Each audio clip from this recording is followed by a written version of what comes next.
সুকান্ত মজুমদারের যুগ এইবার শেষ। এইবার বিজেপির রাজ্য নতুন সভাপতি হতে চলেছে শ্রমিক ভট্টাচার্য।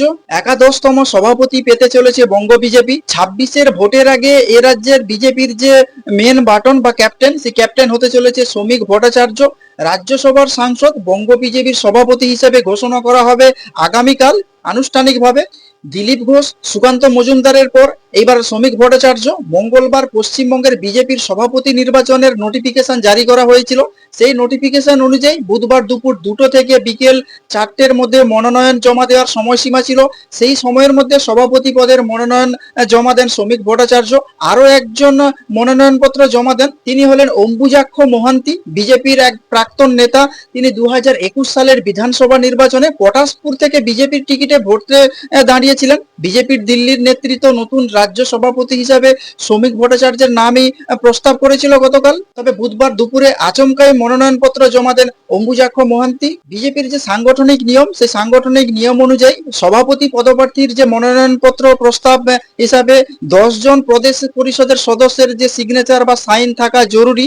এক্ষেত্রে বিজেপির সূত্রে যেটা খবর পাওয়া যাচ্ছে, অম্বুজাক্ষ মহাপাত্রের যে মনোনয়নপত্র, সেই মনোনয়নপত্রে 10 জনের স্বাক্ষর ছিল না, তাই অম্বুজাক্ষ মহাপাত্রের যে মনোনয়নপত্রটি বাতিল হয়ে যায়। শ্রমিক ভট্টাচার্য বিনা প্রতিদ্বন্দ্বিতায় রাজ্যের সভাপতি হিসাবে নির্বাচিত হয়ে যায়। আনুষ্ঠানিকভাবে ঘোষণা করা হবে আগামীকাল। এদিন বিজেপির রাজ্য সভাপতি নির্বাচনে রিটার্নিং অফিসার তথা বিধায়ক দীপক বর্মনের তরফে একটি প্রেস বিজ্ঞপ্তি দেওয়া হয়। সেখানে জানানো হয়, বঙ্গ বিজেপির সংগঠন পর্ব 2024 শুরু হয়েছিল গত বছর আগস্ট মাসে। এদিন ছিল তার চূড়ান্ত পর্ব।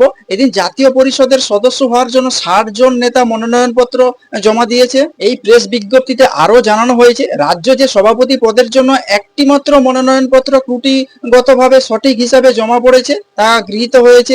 আগামীকাল বৃহস্পতিবার সায়েন্স সিটিতে সভাপতি নির্বাচন উপলক্ষে এই অনুষ্ঠান করা হবে। সেখানে উপস্থিত থাকবেন কেন্দ্রীয় নির্বাচনী আধিকারিক তথা সাংসদ রবিশঙ্কর প্রসাদ। সেখানেই নয়া রাজ্য সভাপতির নাম ঘোষণা করা হবে। পাশাপাশি জাতীয় পরিষদের সদস্যদেরও নাম এই অনুষ্ঠান থেকে ঘোষণা করা হবে বলে জানা যাচ্ছে। এদিন দুপুরে মনোনয়নপত্র জমা দেন রাজ্যসভার সাংসদ শ্রমিক ভট্টাচার্য। সেই সময় বিজেপির কার্যালয়ে উপস্থিত ছিলেন দলের কেন্দ্রীয় নির্বাচনী পর্যবেক্ষক তথা জাতীয় সাধারণ সম্পাদক সুনীল বানসাল। এছাড়াও ছিলেন বঙ্গ বিজেপির বর্তমান সভাপতি সুকান্ত মজুমদার, বিধানসভার বিরোধী দলনেতা শুভেন্দু অধিকারী, এবং তাদের উপস্থিতিতেই শ্রমিক ভট্টাচার্য এই ভোটের নির্বাচনী অফিসার তথা বিধায়ক দীপক বর্মন এবং সহ নির্বাচনী অফিসার বিজয় ওঝা ও মধুছন্দা করের হাতে মনোনয়নপত্র তুলে দেন। রাজ্যে যখন পালাবদল হতে চলেছিল, তৃণমূল কংগ্রেস ক্ষমতায় আসতে চলেছিল, তখন 2009 সালে বিজেপির দায়িত্ব পান রাহুল সিনহা। 2009 থেকে 2015 সাল পর্যন্ত তিনি রাজ্য সভাপতি হিসাবে দায়িত্ব পালন করেন। তারপরে বঙ্গ বিজেপিতে 2015 সাল থেকে 2021 সাল পর্যন্ত রাজ্য সভাপতি করা হয় দিলীপ ঘোষ।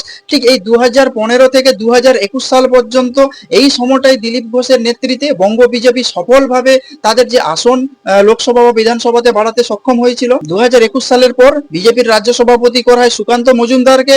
আগামী বছর 2026 সালের পশ্চিমবঙ্গ বিধানসভা নির্বাচন, ফলে শ্রমিক ভট্টাচার্যের কাছে প্রধান চ্যালেঞ্জ হবে এই ভোটে বিজেপিকে সাফল্য এনে দেওয়া।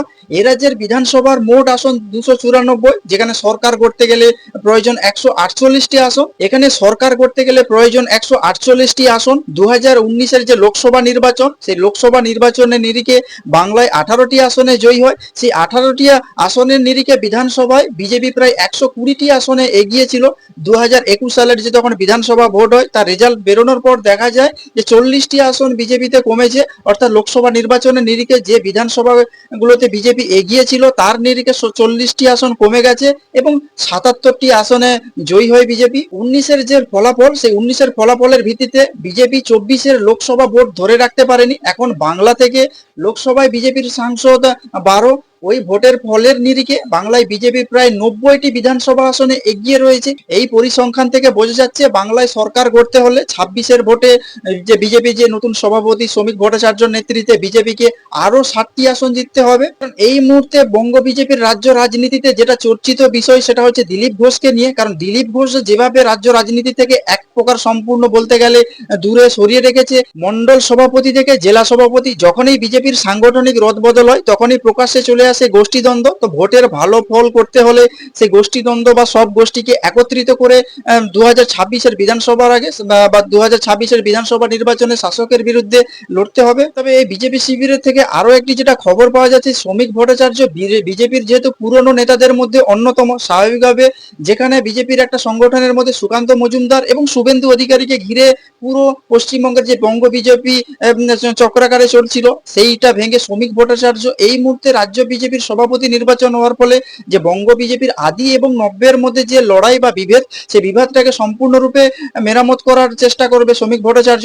তার মধ্যে যেটা সব থেকে চর্চিত বিষয়, সেটি তিনি হচ্ছেন দিলীপ ঘোষ। অর্থাৎ দিলীপ ঘোষকে যেভাবে রাজনীতি থেকে কোণঠাসা করে রাখা হয়েছে শুভেন্দু অধিকারীর যখন বর্তমানে জমানায়, সেই ক্ষেত্রে শ্রমিক ভট্টাচার্য দিলীপ ঘোষকে আবার সক্রিয় রাজনীতিতে সামনের সারিতে আনবে এমনটাই আশা করা যাচ্ছে। এবং 2026-এর যে নির্বাচন, সেই 26-এর নির্বাচনের আগে বা 26-এর নির্বাচনে বঙ্গ বিজেপির আদি এবং নব্য একত্রিত হয়ে শাসকের বিরুদ্ধে বা শাসককে ক্ষমতা থেকে চ্যুত করতে বা ক্ষমতা থেকে সরাতে গুরুত্বপূর্ণ ভূমিকা পালন করবে বলে এমনটাই আশা করা হচ্ছে। আপনারা কি মনে করেন 2026-এর বিধানসভা নির্বাচনে শ্রমিক ভট্টাচার্য রাজ্যের নতুন সভাপতি নির্বাচিত হওয়ার ফলে বঙ্গ বিজেপিতে পশ্চিমবঙ্গে কতটা প্রভাব পড়বে?